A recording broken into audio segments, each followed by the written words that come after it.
Hey, welcome to the Inner Circle podcast, where growth minded leaders come together to build better businesses and better lives. I'm your host, Hector Alvarado. Here, we don't do theory, we share real lessons, real systems, and real strategies you can use right away. This is a community for people committed to growth, impact, and supporting each other on the journey. You're in the right room, my friends. Let's get started. Welcome, folks, to the Inner Circle call here, where we've always are excited to turn chaos into clarity and help entrepreneurs build companies that run on systems, not on stress, right? And so today we're talking about resilient systems that scale, and I'm not talking about resilience in pushing harder or grinding more, but resilience in addressing your operations, your people, your communication, your cash flow, your leadership, and in a way that can take a hit and keep on moving. So like I said a bit earlier, take that punch and keep flowing. Now I want to clarify something on my screen here, or my background I should say. I have grind, right? I have grind, and that's a motivator for me because it helps me, remind me that how to be resilient, how to keep moving. But I want to just touch on this because grind here on the verb, it says to perform repetitive tasks over and over in order to attain a goal. So it speaks to being consistent in your grind, not grind harder, but to be consistent, to be disciplined. And that's what this systems is going to talk to us about as we move forward. All right. So if you've ever felt like you've had your one bad week, one resignation, one emergency, one cash flow, one parental leave, from sort of buckling you, we're going to talk about how to build a business that is punch proof, a business that really does not break when the pressure shows up, but instead it shows you exactly how strong your systems really are. So let's get into it.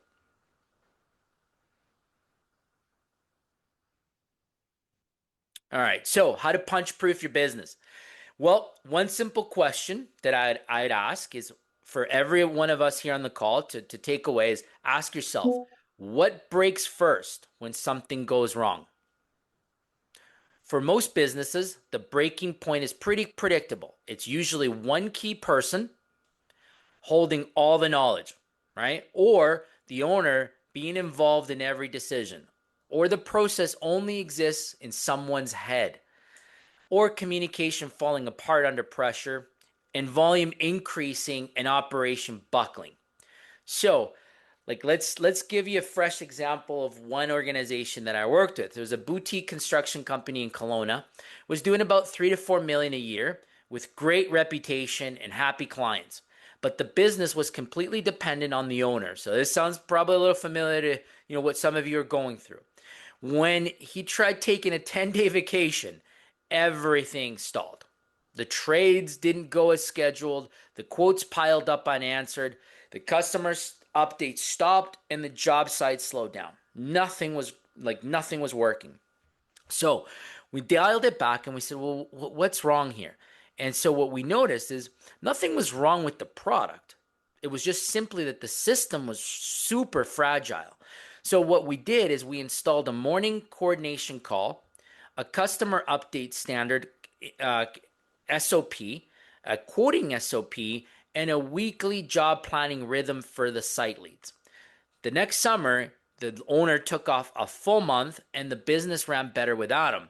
But what we did is we transferred responsibility from the owner to the leads by giving them the tools and the framework in which they then were accountable to making decisions and empowered to making decisions to move that business and continue to flow without that one owner, right? So that's what punch proofing looks like at a grand scale, at a high scale. Now, let's talk about stress testing your operations and leadership. Because as leaders, we shouldn't wait for a crisis. If you're waiting for that crisis, it's already too late. You're already getting punched. You've already been shot, right? So what we call a stress test is almost like a fire drill. Run them in advance before the crisis. Stress testing forces you to look at your business through the lens of pressure and not comfort. So ask yourself these questions. Again, What breaks if volume jumps 30 to 40% tomorrow? What collapses if two of your best people quit today? What happens if your top supplier misses 2 weeks? Right? All of these are very important for us to fire drill and be ahead of them. What's your response flow if some of this stuff happens? What are your weakest points? Okay? And so when we ask these questions, it exposes the truth. And one of the examples I can give you that I go into every winter, I say, all right, I know that we have winter spikes that come in my industry. And so we carry, 5% extra overhead to allow us to uptake that spike. Well, of recent, that 5% has become 8 and closer to 10% because we're seeing some of the volume peaks a little bit sooner, and now we're preparing for the stuff that's going to go wrong in anticipation, right? And so, we plan ahead for those things to happen. And one of the things we go into every weekend and we say, okay, guys, in every zone, what happens if let's just say on average, we have 3 breakdowns of units a weekend. What happens if 8 trucks break down? What loads do you have to divert? Who gets impacted? Who gets missed? Who gets rescheduled?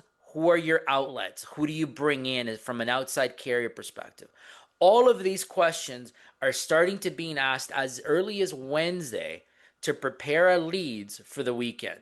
So when the actual events happen, our leads already know the game plan. And this we institute in our daily huddle that happens at 11 o'clock every single day.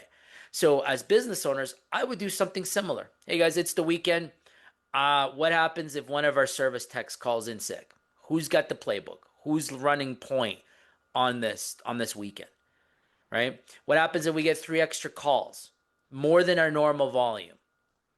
What do we do? How do we reschedule them? How do we plan them? How do we ensure we don't miss out on sales, right? So these are sort of the things that we sort of put together. Now I'm going to give you another live example. I was working with this dental clinic in Calgary, and they wanted a second location, right? But before scaling, we ran a stress test. We looked at where was the information coming from and who was housing all the source of truth. And what we found was the lead hygienist was the key component. If that person was away, the entire schedule broke. So, if the office manager was away, payroll stopped, 2 assistants were gone, patients, everything collapsed. So there was no way this organization could scale. Not because the business was bad or wasn't ready to scale, is because it was too fragile. It had built everything on 1 to 2 people, and that was it. So we corrected it by implementing cross-training. The daily huddles helped, and then we put in together scheduling processes. All of this with a dashboard that everybody could understand. And 6 months later, they opened their second location smoothly, profitably, and without any chaos. But we did this because we stress tested it in advance. We knew where the gaps were in our business. And so that's super key, because a lot of people believe that if it's not broken, don't fix it. Don't talk about it. I actually like to flip the script on this. And I like to talk about, let's assume it's broken. Let's expose what is not working, even though it's working today. Because what that does is that it reinforces like some aspect of redundancy and what I like to call discipline, right? So this redundancy and discipline in cash, people, and process all ultimately give us that output that we're looking to have when things go wrong. So cash redundancy is the first place that resilience shows up. A resilient business has a 13-week cash flow forecast. It reserves for one of those 3 months of fixed costs. It's got tiered pricing. It has predictable seasonality plans and deposits or prepayments to predict cash flow. So if you predict your cash flow activity for 13 weeks, you'll know your revenue for 13 weeks. So you can predict it, and you know all your expenses for 13 weeks out. You could see where your gaps will be if something breaks. Let's say a client you get a big job, big construction job, and you get the materials, you get crews going, but your client doesn't pay on time.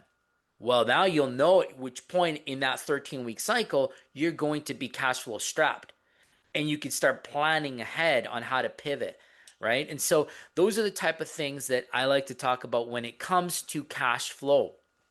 I had this one gym owner in Vancouver that struggled every fall, right? Because what happens is you have a downturn right after the summer, and people just kind of slow down. They don't renew, so cash was tightening. So we introduced again pre-sold memberships. We did some holiday bundles and some other small group trainings and vendor negotiations. But the 13-week cash flow plan was critical because again, 3 months later, he had the foresight to understand where sort of the dips were going to be.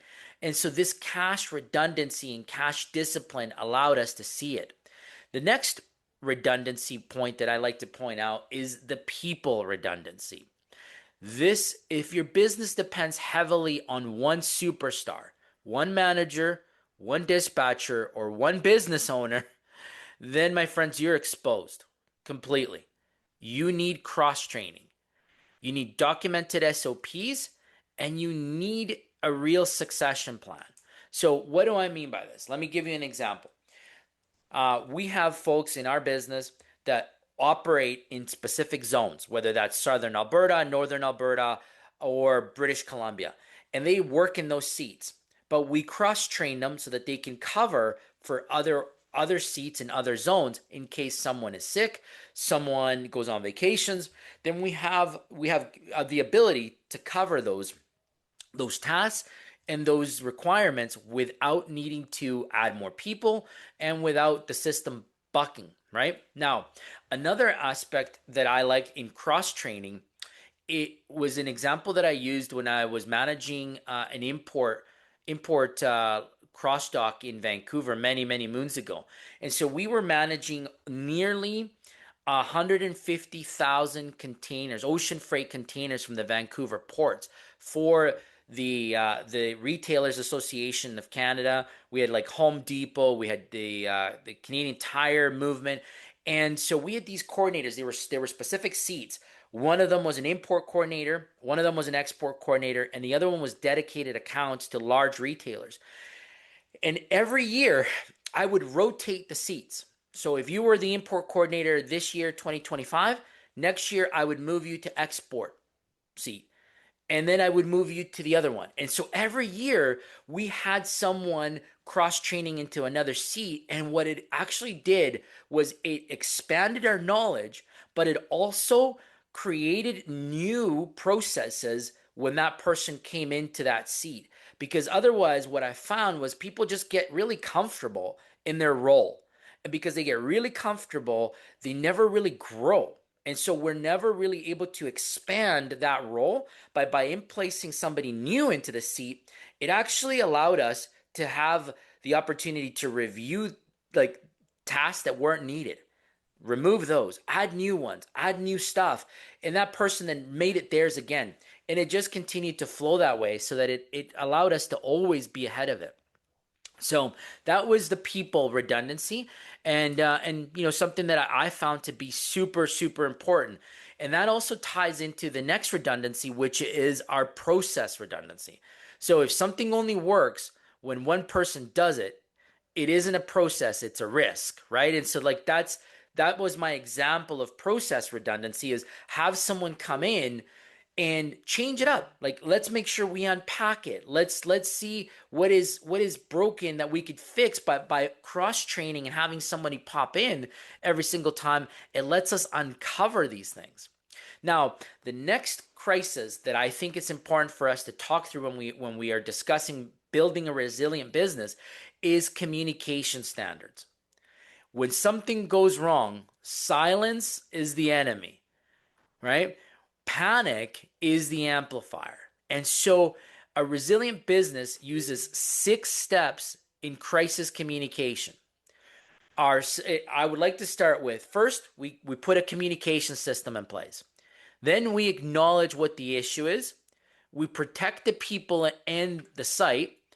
We notify our leadership, and we communicate confirmed facts, right? So what we need to do is ultimately have a game plan in communication. Think of it again as a fire drill, right? When you have a fire drill at your office, your fire drill in your building, you know, okay, who's the marshal, who's taking care of rounding out the troops, who's doing the lab check to make sure the building or the office is empty, and then where's the muster point, who is, doing head count at the muster point, and who's communicating with the authorities or the emergency response people, right? All those things have to be put into place. And this is what that communication crisis standards needs to be played out and put in place in your business. Acknowledge there's an issue, protect it. So, protect the people, protect the site, protect what's going on, the integrity of what's happening, notify your key leadership, stay facts true only, and update throughout the day. This is important. I've seen this in my line of work where we have various accidents, some of them very serious accidents. And so everybody wants to know, is the people okay? Is the site okay? And so having this communication standards in place in your business, especially for you field businesses, is very important. It allows peace of mind, and it allows for everybody to have controlled communication. So it's not chaotic. Not everybody's flipping out and scared and sort of lost, but it gives them structure. All right. And I think, like Tyler, I know that you were part military, so this will probably be a bit related, it'll tie back to your previous experience. And so like this was key for me to touch into today, to making sure that everybody here heard about crisis communication and putting this together in your businesses to allow you to take on those emergencies. Now, the next component that is important for us to talk about is emotional resilience and decision clarity. Okay. When the pressure rises, most leaders slip into emotional decision making, and that generally leads to urgency, number one, then anger, micromanagement, or withdrawal or blame. All of them are emotions that happen because of something that goes unplanned. Okay, like I said earlier, someone comes in, quits on you. Oh, that one hurts. That's an emotional punch, right? And now how do you react? What happens next? How do you deal with it? So it's key that emotionally resilient leaders use a simple algorithm, something that's in place that allows you to really pause, look at the data, remove the ego, and ask what the business needs now. Then make a decision and communicate simply. I like to talk about one specific example that I had to deal with one of the folks that I work with. He was a restaurant owner in Montreal. This is a true story. Friday night, okay, comes in, and his entire staff walks out on him because of a labor dispute that they had. Okay, so no servers, no host, in a full dining room. It's a Friday night. It's a Friday night in Montreal, right? It's a busy night. People want to go out for dinner. So instead of panicking, he stabilized the environment. He simplified the menu. He's like, all right, we're not going to do all this. We're going to stick to what we can do. Put a plan in place. He comped some meals for those that were taking a long time. He closed walk-ins after everybody was already seated, and he brought in cooks to support the floor. He stayed calm under the situation and handled the business that night. But he had a playbook. He maintained that sort of emotional intelligence under crisis and knew what his outlets needed to be. He had planned ahead and he said, all right, this is what I'm going to do. I'm not going to go do those items on the menu that take up time, that require a lot. I'm going to simplify it, scale it down to what we can serve. We're going to maintain our customer experience by comping some of these people that are here. And I'm going to bring people from the kitchen to help me run the floor. And we're going to make it through the night. When the night was over, after the crisis, he rebuilt again, right? He started all over. And within a few months, he had hired the right people. He had brought in the right processes, and his revenue continued to be an all-time high. But that was because he recognized the emotional resilience that he needed to have, and that incident taught him and it prepared him on what to do when these crises happen. So, today, what I want to share with everybody and leave everybody with is a resilient business doesn't come from motivation. It really doesn't. It comes from structure.